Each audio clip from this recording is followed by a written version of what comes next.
અરે સ્વામિનાથ,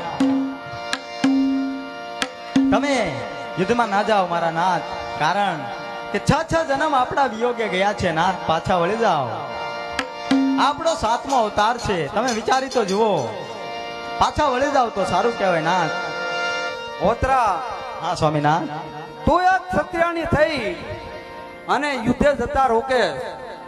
અરે હસ્તા મુકે મને રજા આપ, જેથી કરી મારો રણ સંગ્રામની અંદર વિજય થાય. તમારે જાવું છે એમને નાથ, તો સાંભળો. એ રથડા